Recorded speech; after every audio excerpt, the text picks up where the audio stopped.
selaku Nabilah Indah Safitri dengan NPM 215420101 dalam mata kuliah Dasar-Dasar Ilmu Tanah, Program Studi Agribisnis, Fakultas Pertanian dan Peternakan, Universitas Muhammadiyah Kota Bumi, akan menjelaskan mengenai pengenalan pupuk. Selamat menyaksikan.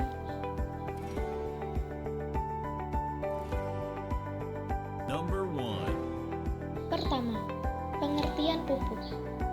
Pupuk adalah bahan yang memiliki kandungan satu atau lebih unsur hara yang diberikan pada tanaman atau media tanam untuk mendukung proses pertumbuhannya agar bisa berkembang secara maksimal. Tanaman membutuhkan 13 macam unsur hara esensial. Yang pertama, ada unsur hara makro yang terdiri dari N, P, K, S, Mg, dan Ca. Dan unsur hara mikro ada Cl, Fe, Mn, Zn, Cu, B, dan Mo. Dan kurang lebih 5 unsur hara non-esensial atau fungsional, yaitu ada Na, Co, Vi, Si, dan Ni. Ke-13 unsur hara esensial wajib diperlukan tanaman untuk metabolisme yang sempurna. Sementara itu, 5 unsur hara non-esensial dalam beberapa hal mampu berfungsi atau menggantikan sementara peran beberapa unsur hara esensial. Kekurangannya, hanya salah satu hara esensial akan menyebabkan keterbatasan produktivitas. Dalam aspek hara, produktivitas tanaman dibatasi oleh hara yang paling minimal. Number 2. Yang kedua, pupuk organik. Pupuk organik mempunyai beragam jenis dan varian.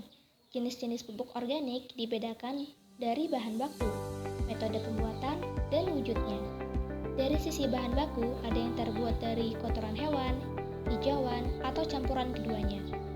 Dari metode pembuatan, ada banyak ragam seperti kompos aerob, bokashi, dan lain sebagainya.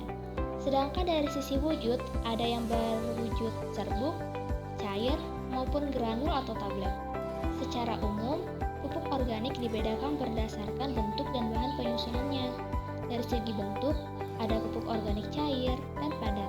Sedangkan dilihat dari bahan penyusunnya, terdapat pupuk hijau, pupuk kandang, dan pupuk kompos. Pupuk hijau.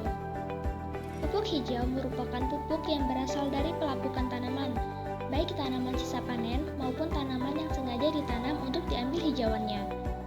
Tanaman yang biasa digunakan untuk pupuk hijau diantaranya dari jenis leguminosa atau kacang-kacangan dan tanaman air atau azolla. Jenis tanaman ini dipilih karena memiliki kandungan hara, khususnya nitrogen yang tinggi serta cepat terurai dalam tanah. Pengaplikasian pupuk hijau bisa langsung dibenamkan ke dalam tanah atau melalui proses pengomposan. Pupuk kandang. Pupuk kandang adalah pupuk yang berasal dari kotoran hewan seperti unggas, sapi, kerbau, dan kambing. Secara umum, pupuk kandang dibedakan berdasarkan kotoran hewan yang kencing dan tidak kencing. Pupuk kompos. Pupuk kompos adalah pupuk yang dihasilkan dari pelapukan bahan organik melalui proses biologis dengan bantuan organisme pengurai. Organisme pengurai atau dekomposer bisa berupa mikroorganisme ataupun makroorganisme. Mikroorganisme dekomposer bisa berupa bakteri, jamur, atau kapang. Sedangkan makroorganisme dekomposer yang paling populer adalah cacing tanah.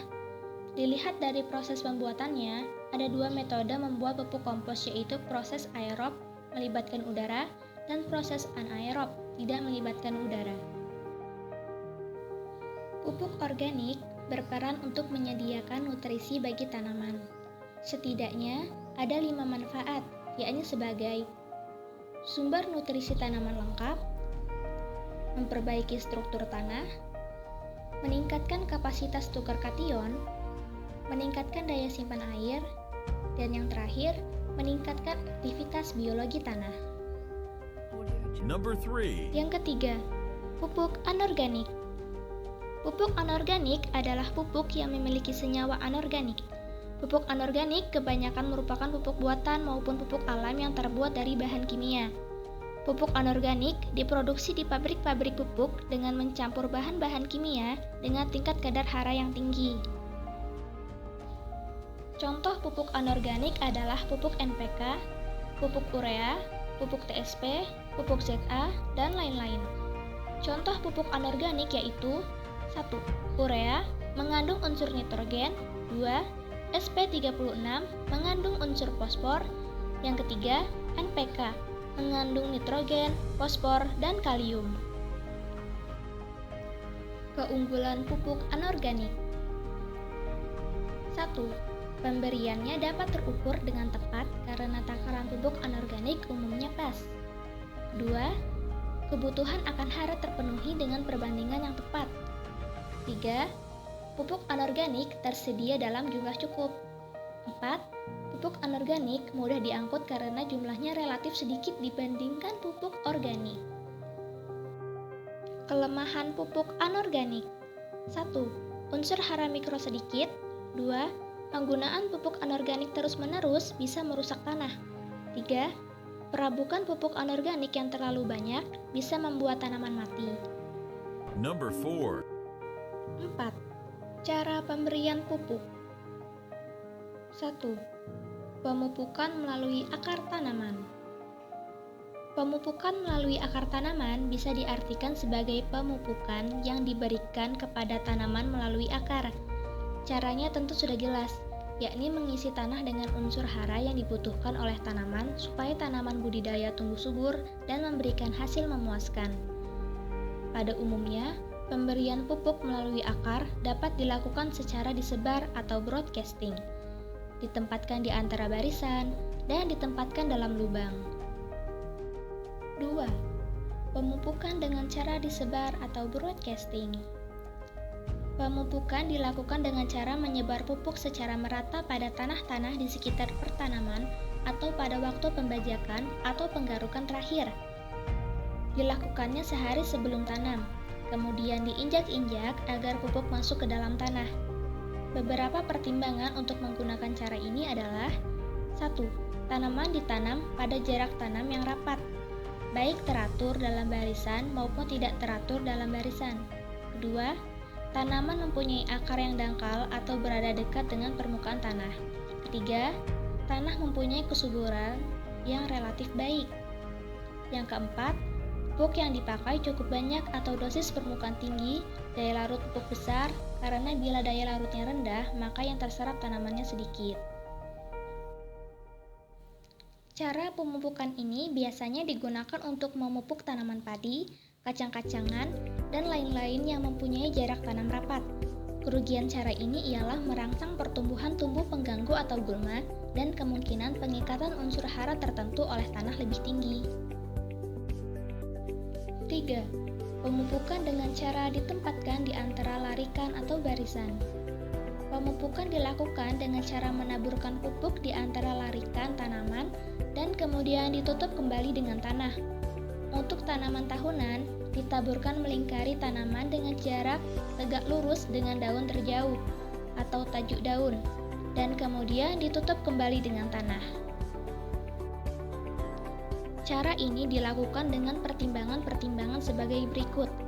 1. Pupuk yang digunakan relatif sedikit. 2. Jarak tanam antar tanaman yang dipupuk cukup jarang dan jarak antara barisan pertanaman cukup jarang. 3. Kesuburan tanah rendah. 4. Tanaman dengan perkembangan akar yang sedikit. Yang kelima, untuk tanah tegalan atau darat. 4. Pemupukan dengan cara ditempatkan dalam lubang. Pemupukan dilakukan dengan cara pupuk dibenamkan ke dalam lubang di samping batang sedalam kurang lebih 10 cm dan ditutup dengan tanah. Untuk tanaman tahunan, pupuk dibenamkan ke dalam lubang pupuk yang melingkari tanaman dengan jarak tegak lurus dengan daun terjauh atau tajuk daun, dan ditutupi kembali dengan tanah. Cara ini dilakukan dengan pertimbangan sama dengan pemupukan cara larikan atau barisan. 5. Pemupukan melalui penyemprotan daun tanaman. Pemupukan dengan cara penyemprotan menggunakan pupuk yang dilarutkan dalam air dengan konsentrasi sangat rendah, kemudian disemprotkan langsung kepada daun dengan alat penyemprot biasa atau hand sprayer. pada lahan yang luas dapat menggunakan pesawat terbang. Baiklah, itu saja informasi yang bisa saya sampaikan mengenai pengenalan pupuk. Terima kasih telah menonton. Saya akhiri, wassalamualaikum warahmatullahi wabarakatuh.